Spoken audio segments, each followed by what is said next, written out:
Jnanam paramam dhyeyam. Knowledge is supreme.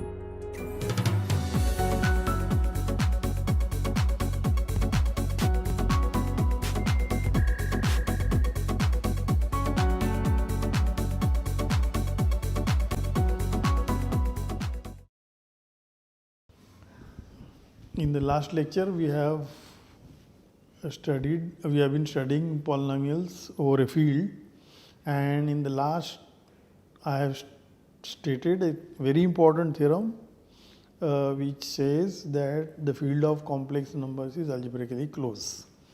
So let us recall quickly what we did from the last time and continue from there. So we have defined the definition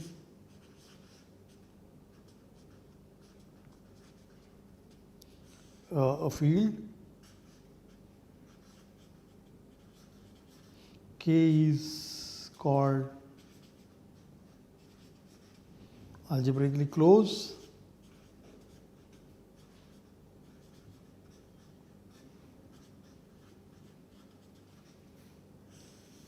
if every non-constant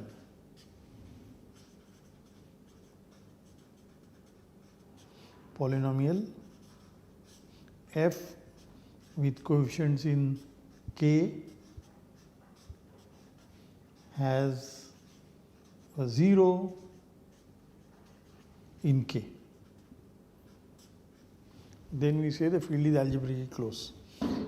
In the notation, that is our notation V, K, F, this is the set of zeros of F in K, this is non-empty.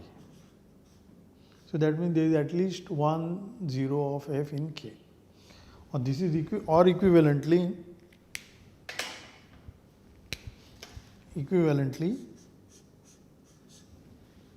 every non-constant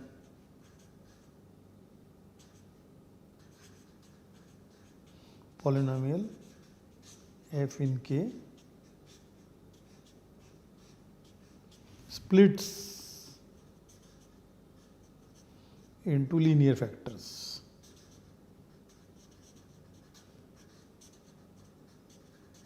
In Kx.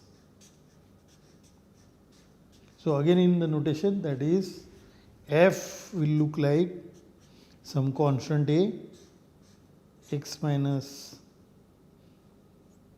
x1 power alpha 1, x minus xr power alpha r, with this a is a constant, non-zero constant, and x1 to xr, small x1 to xr are elements of k, they are distinct, and with their multiplicities are alpha 1 to alpha r, these are non-zero natural numbers.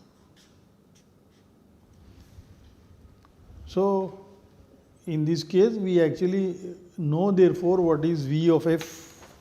So therefore Vk of f, actually we know it is the set x1 to xr.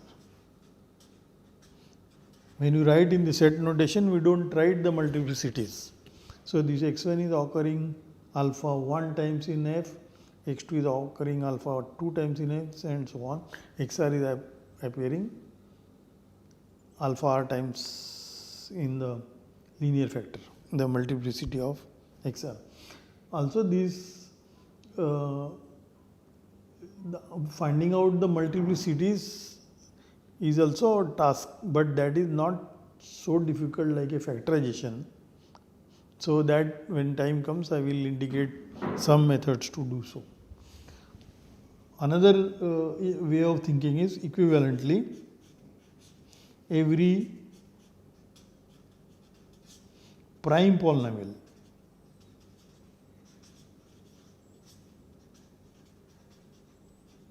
in Kx is linear.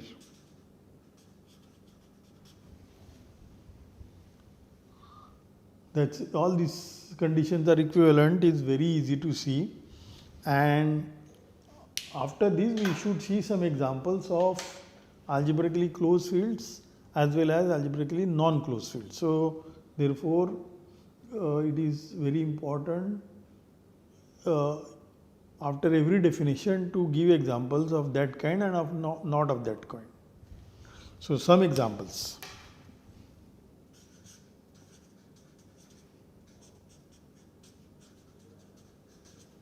So the first one of course is what I stated it as a theorem. This is a theorem of which we will prove. Theorem of Gauss, D'Alembert.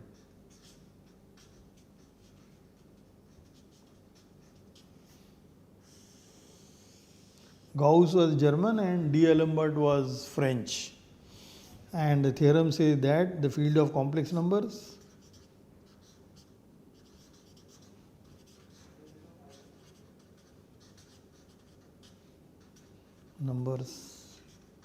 which we denote by this C with a double line is algebraically closed.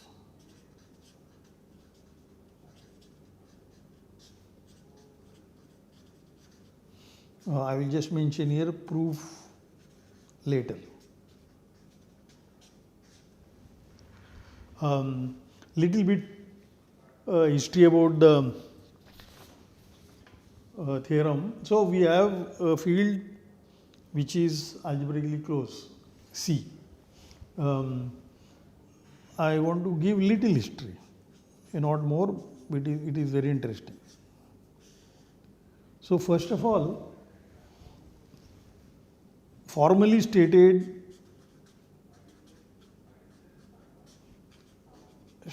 by D'Alembert.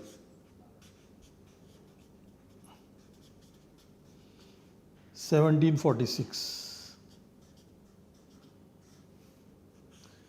Before that, the mathematicians they didn't find a need to prove this. They somehow calculating and they were convinced that the zeros of polynomial equations with real coefficients have complex zeros.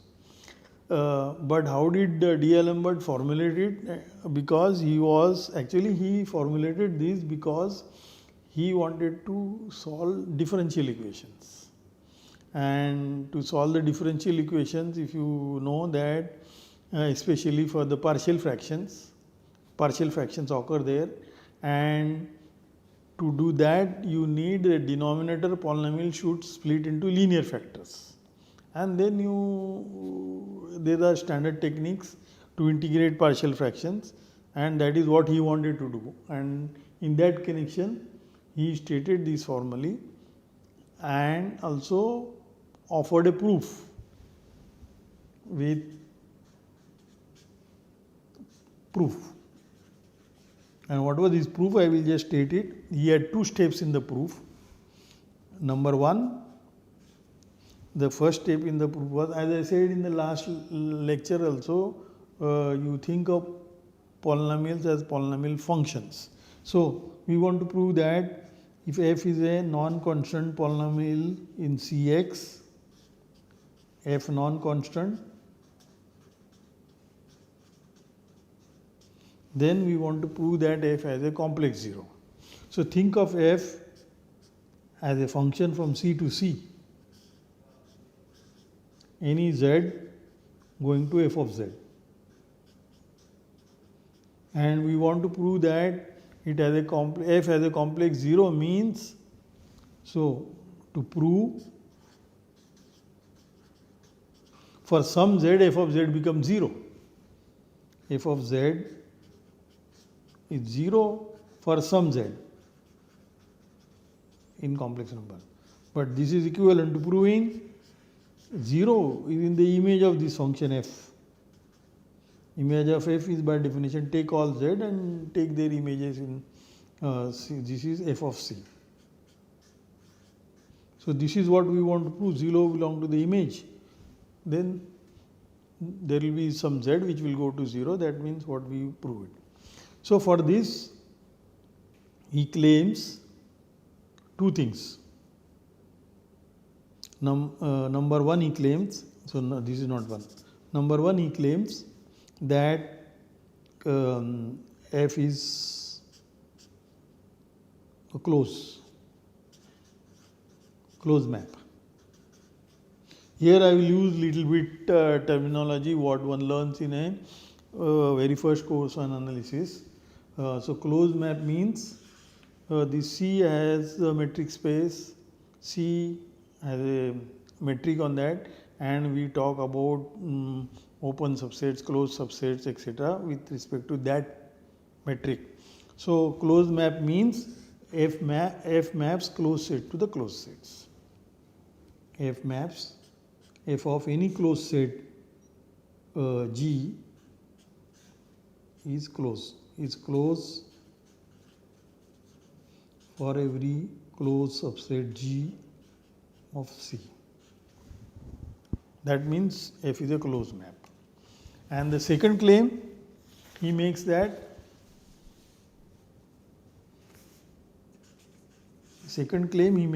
it is F is an open map.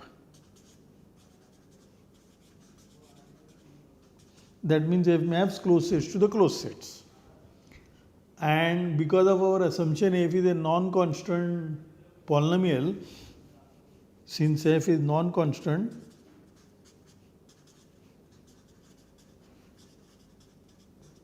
the map F from C to C is also non-constant.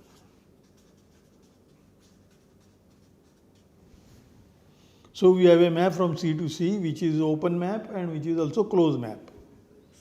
And we learn again in the first course of analysis that if you have a map like this, so that means F of C, this is because C is closed in C, this is closed, and C is also open in C, so this is open. And because it is non-constant map, this is non-empty. So we have a non-empty subset which is both closed and open. And then one learns again in first course in analysis that then F of C must be C. This is, I would just say, analysis. In particular, 0 belongs to F of C. In particular,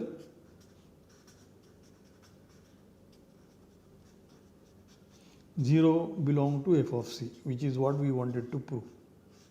Now you see this proof is very good. The first part, closed map, also can be proved very easily. For doing that, one needs to use what is known as Hein-Borel theorem, which I am not going to elaborate on this because we are going to prove it in a different way anyway. And this proof was not accepted by mathematicians at that time because that F is open map. D'Alembert didn't state in this format. I am stating this format in the modern language, but that time this theorem which said that if you have an analytic function, then it is an open map. This was not non-constant analytic maps are open maps. This was not yet proved. This was finally proved by Gauss later. So this proof was not accepted that time, and this proof had considered gaps. So later on, the first person to give correct proof was Gauss. First correct proof.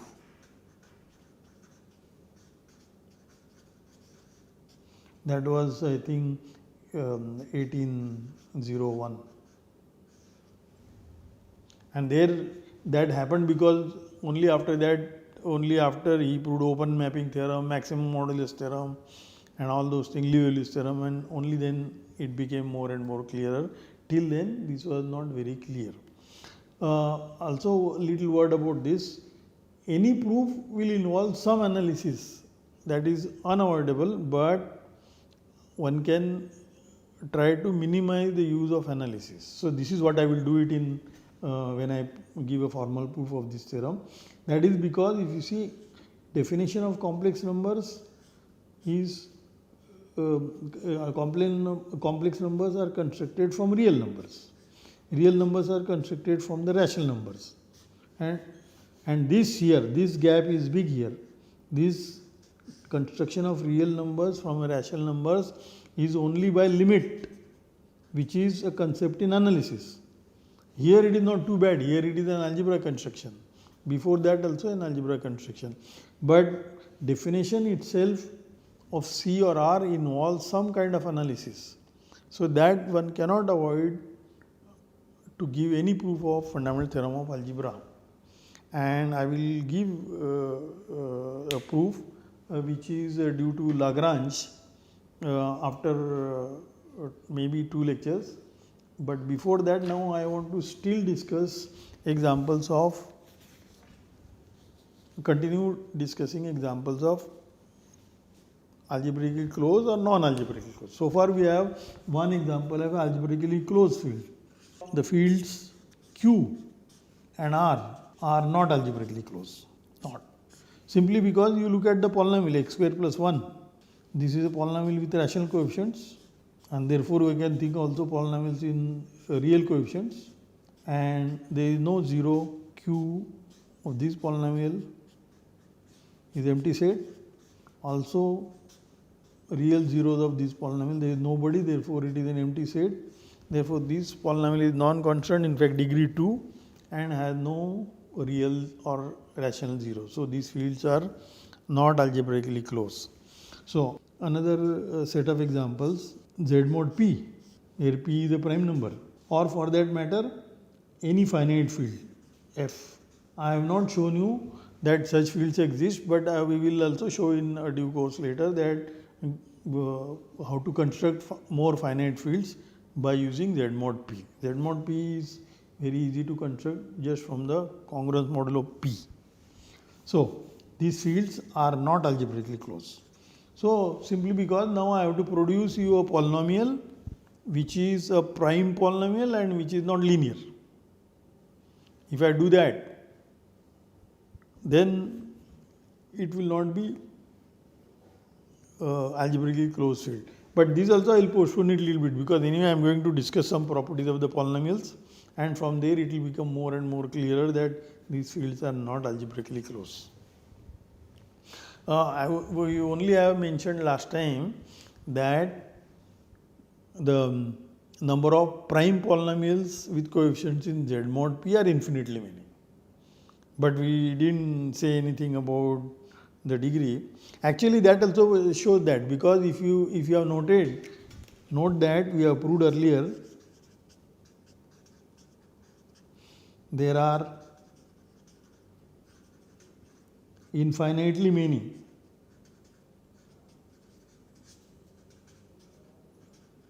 prime polynomials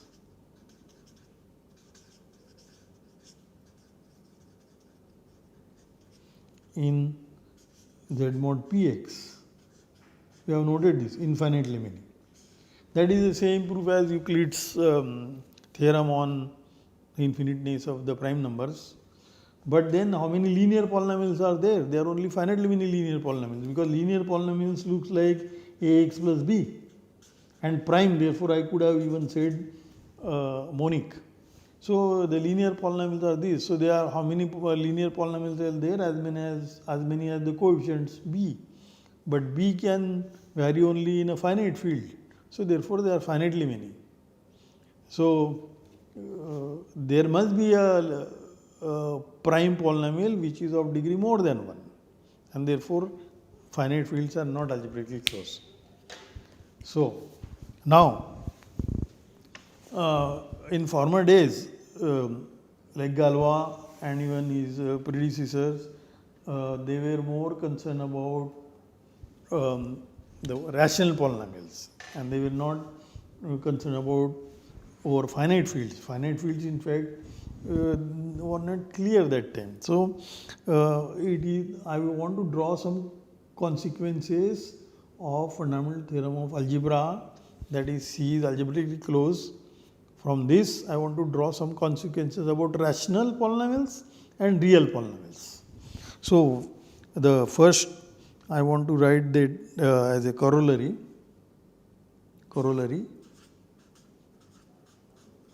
This corollary to the fundamental theorem of algebra. So the monic, I want to describe all monic polynomials in Rx. The monic prime polynomials. I don't have to say because we have made that convention, monic. Prime polynomials in Rx are precisely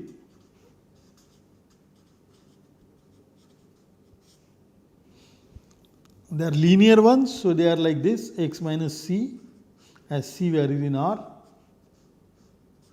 They are infinitely many. Or and x square plus px plus q with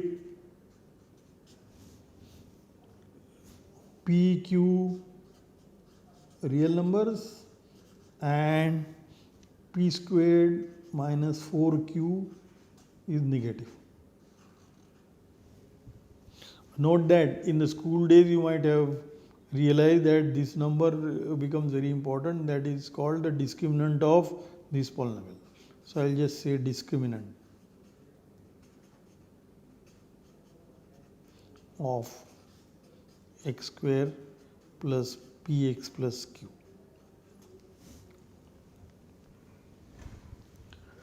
In particular, if I prove this, then what would have noted? In particular,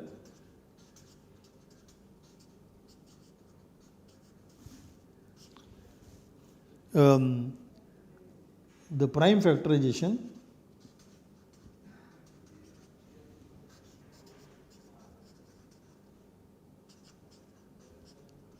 of arbitrary polynomial f in Rx, where f is non-zero, contains only linear and quadratic polynomials with this condition. Contains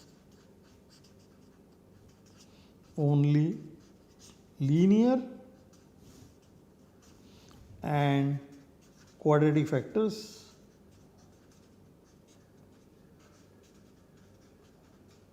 with negative discriminants.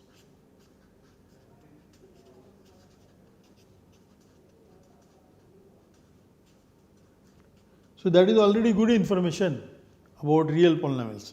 Okay, so now let us spend a few sentences for the proof of this corollary. So proof.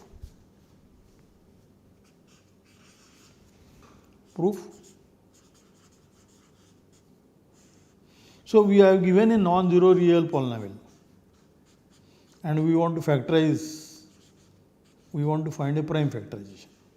And last time for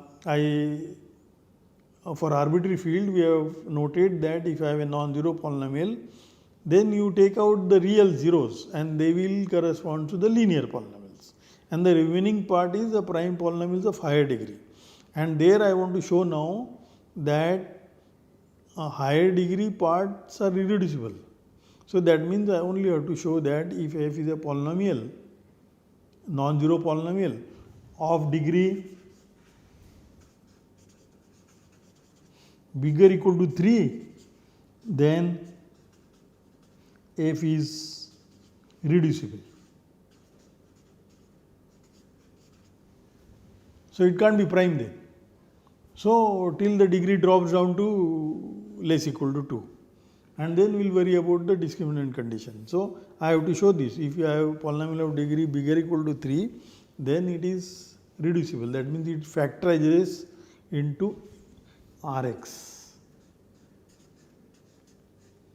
So I will divide the proof in two parts. One, the degree is odd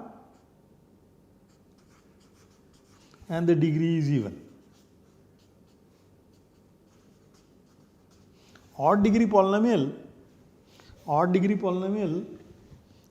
if you try to draw a graph of that function, polynomial function, then the odd degree polynomial, we know that the degree is odd, therefore it will look like x power 2n plus 1 plus lower degree terms. I could have also assumed it is monic because we only want to, so I could also assume monic. So when the x become very large, this is positive, and when it becomes very negative large, then it will go down to the, so the graph will look like something like this.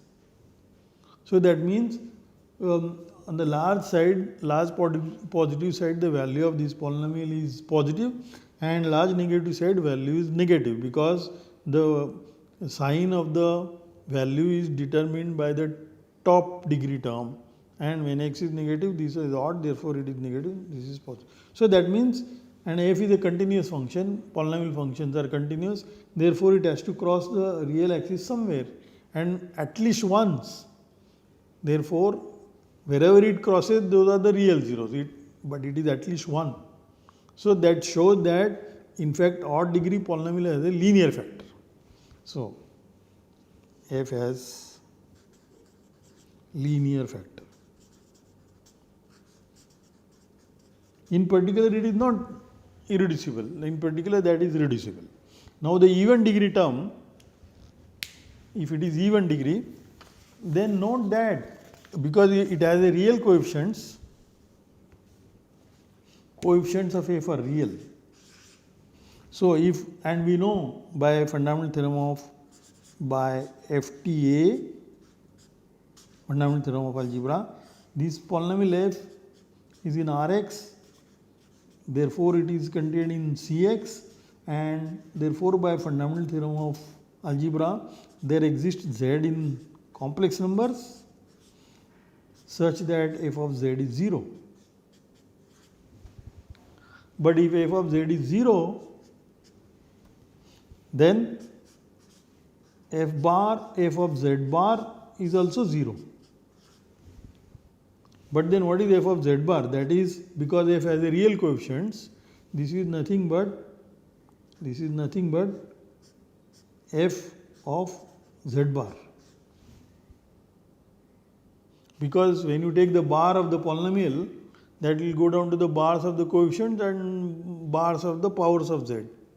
That powers of z bar will be powers of, a bar of the powers of z will be powers of z bar. So then this equality is clear. So that means if f of z is 0, then f of z bar is also 0. So that means they appear in pair. So, and if z were a real number, we are happy, because then x minus z is a factor.